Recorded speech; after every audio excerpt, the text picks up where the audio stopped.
At tayo nagbabalik para pag-usapan lang ang isang platform mga tol na palagay ko ay kailangan ninyong makita at tignan din, no? At walang iba kundi ang Bubble Maps. Ayan, no? Bubblemaps.io. So, una dito titignan natin yung kanyang website muna at backed by Consensus. Ayan yung mga backers niya at meron pang iba. So basically, ang Bubble Maps, sabi niya dito is Bubble Maps is the first supply auditing tool for DeFi tokens and NFT. Our unique and colorful bubbles make on-chain data easy to understand, investigate wallets, reveals connections, and see through the noise of blockchain. Again mga tol, no? Ulitin ko lang, no? Habang tinitingnan ninyo to, kagaya ng mga nabanggit ko dun sa isang video na may ruling na tayo sa SEC. Wala akong ano dito, wala akong ipopromote, di ko kayo uutusan na bibili nung kung ano man yung meron dito. I-review ko lang yung kanilang website, no?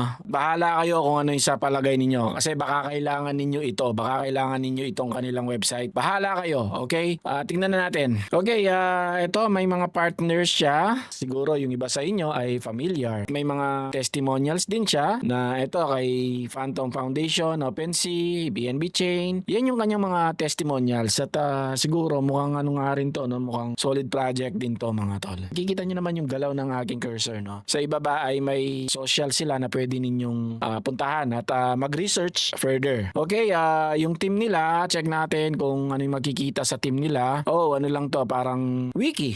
Ayan, or wiki or basahin nyo na lang to. Meron din siyang tokenomics dito. Kung gusto nyong malaman yung tungkol sa kanilang token na BMT, titingnan natin yung kanilang app. Ito yung kanilang app. Okay, para sa akin yung pagkakaintindi ko sa Bubble Map na ito ay parang visual analytics platform on-chain data. Parang isipin nyo na lang, parang x-ray siya for any crypto project instead of just seeing listed yung mga holders nila. Yung Bubble Map ay ipapakita niya sa'yo yung cluster of connected wallets.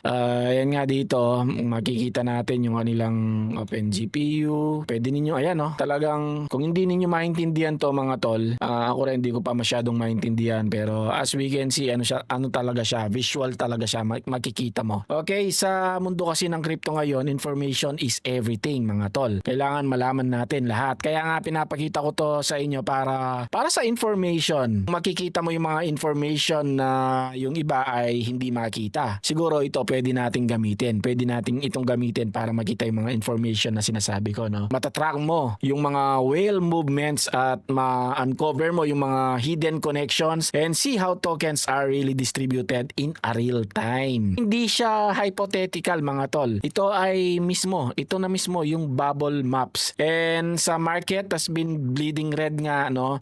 Yung token nila is up over 50% in the last 30 days. Yung kanilang token at listed siya mga tol. Sa 30 days, no? 30 days syempre. Hindi ko alam kung kailan ninyo papanoorin ito. Syempre hindi natin alam yung paggalaw nila, no? Meron talagang something dito sa project na ito kaya ganun siguro, no? So kagaya nung nabanggit ko nga kanina, para siyang x-ray na nakikita natin at inaalaw niya tayo na instantly may spot natin yung mga potential insider activity at makikita rin natin yung mga exchanges, yung mga hold nilang tokens at maintindihan natin yung mga distribution ng mga project. Kagaya dito yung mga recently listed, ito Kate, ano ba to, Kate? Ayan Uniswap 31. Makikita ninyo dito as in, ayan. Tapos select natin, Gate.io, ayan mga tol. Nakikita ninyo yung mga connected. So ito, click natin, ayan yung mga connected nakikita ninyo dito, nag-highlight siya, Ito, click natin. Ayun. Tapos ito, tapos yung mga liit-liit. Kitang-kita natin mga tol. Napaka cute. Napaka powerful tool na magagamit ng lahat, pang professional traders at mga professional traders and fans to everyday degens looking for an edge. So bagong parang bagong innovation na napaka powerful sa mundo ng crypto, InfoFi at saka mga information finances. So ayun nga yung token nila na BMT ay bear market tayo ngayon, no? Sa bear market, 50% pump, no? Hindi mo makukuha yon kung hindi ka seryoso sa pagbibuild. At mukhang hindi rin siya hype. Ano siya, no? Real infrastructure with a live product. At binabayad yung kanilang user at saka may mga constant updates. At yun nga, recently, no, nakita natin, no, nilaunch nila yung version 2. Yung version 2 is now public. Ayan nga siya, yung kanina itong version 2. Ayan, no. Pwede kayong, yan, siguro mag-sign up kayo dito. Kung wala pa kayong account, pwede kayong mag-sign up. Pero ako, hindi na muna siguro. Later na lang, no. Pinakita ko lang sa inyo na nag-launch sila ng, ng version 2 nila. Pwede natin panoorin yung video. Ayan, introducing. Yan, version 2, introducing. Pwede nyo panoorin. Ayan, panoorin natin.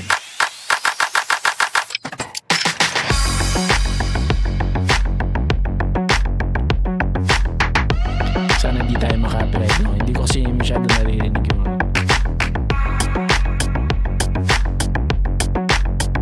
magic modes. Yan, diba? Napakaganda.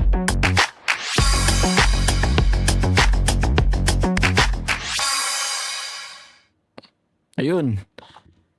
So, ito pwede nyo click yung wiki nila tsaka yung ilalunch yung map. Itong app nila, yung kaninang pinakita ko sa inyo, pwede kayong magano dito, mag-sign up. Pero like I said ako, ay hindi na muna kasi nire-review lang muna natin ngayon. And by the way, itong V2 nila ay integrated siya sa mga major chains like Solana, BNB Chain, at Ton. At recently, nag-expand sila sa Sonic at saka sa Ape Chain. So, palagay ko yung crypto world ay napapansin na ito at yung mga major outlets are covering their expansion. At yung transparency, they're bringing sa ecosystem natin, no? Yung binibigay nila sa ecosystem natin. Yun nga yung pinakita ko kanina sa inyo, yung nakaka-excite nga dito is yung parang game-changing feature na meron sila, yung Magic Node at saka yung time travel. Yung kanina na pinakita ko, kagaya dito, no? Punta tayo dito, most visited. Kunwari ito, Moonbirds. Yan, bibisit tayo dito. Pinakita ko na kanina to, makikita ninyo yung mga connected, yung mga makikita natin yung mga large cluster. So, bawat bubbles dito ay mga nire-represent niya ay mga wallets. At yung mga lines na makikita natin, yung mga transfer between them. No, makikita natin see this large cluster. Nakikita natin yung mga parang transfer, mga connection. Ito mukhang walang connection at yan, pwede natin i-zoom out, i-zoom in. Parang tumitingin tayo sa universe, no? At pwede natin siyang i-move. Okay? Hanap pa tayo ng mga masasampulan natin. View, all listed, Shiba Inu. Ito, nako, solid to. Ayan, mga tol. Kikita ninyo yan. Basically, dito mahuhuli natin yung mga yung mga dev na nagpapasa-pasa lang ng... Ang hirap kasi dun sa mga ibang click-click ka pa, ang dami mong kiniklik dito. At least makikita mo na yung mga visual mismo kagaya nito. Connected siya dito. Ito, tapos ito, hanapin natin, nasan yun? Ayun. So, yan. Connected sila. Sipin nyo, pati yung Axie Infinity Shard dito, meron sila. Oh. Ayan, oh. Ayan, ayan. Nakikita natin lahat, no? Parang dito pa lang ay naglalaro Tapos dito, makikita ninyo yung show transfer. Ayun, oh. O, diba? Kitang-kita natin lahat. Walang maitatago. Show transfer. Ito, makikita nyo rin itong malaki na to. Show transfer. Ayan. So by the way, no, mga tol, yung palang CEO nila ay meron siyang Twitter. Ito si Nicky Bubbly. Ayan, CEO Nick yung nakalagay dito at pina-follow naman siya ng 2,558 at mukhang naman siya, no, active naman siya. Hindi kagaya ng iba na years bago sila mag-post, mga tol.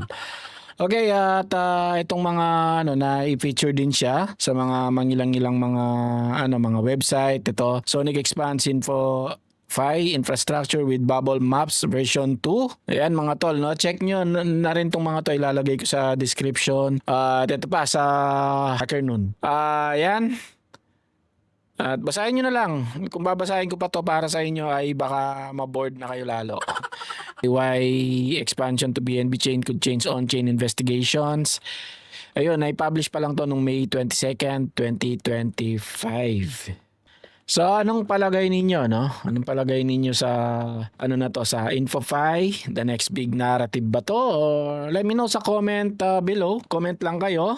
At kayo na mismo, check niyo na mismo 'tong kanilang ano, 'tong kanilang website na bubblemaps.io at may version nga, no? Version 2 nga. Pwede kayong mag-register dito. Ila-launch niyo lang 'tong app at pwede ninyong i-explore yung kanilang ano, itong kanilang mismong website, yung kanilang app. So ayan, kung gusto ninyong laro-laro dito, check. Pwede. At I think yun lang sa ngayon, no. Medyo ano nga siya, medyo okay yung token niya. Like I said, no, hindi ako nag-encourage sa inyo na mag-invest sa mga NFT, sa mga crypto or sa kung ano-ano mang mga token na sa inyo. Mag-research pa rin kayo mga tol. Mag-research kayo at I think hanggang dito na lang mga tol. Maraming salamat and God bless.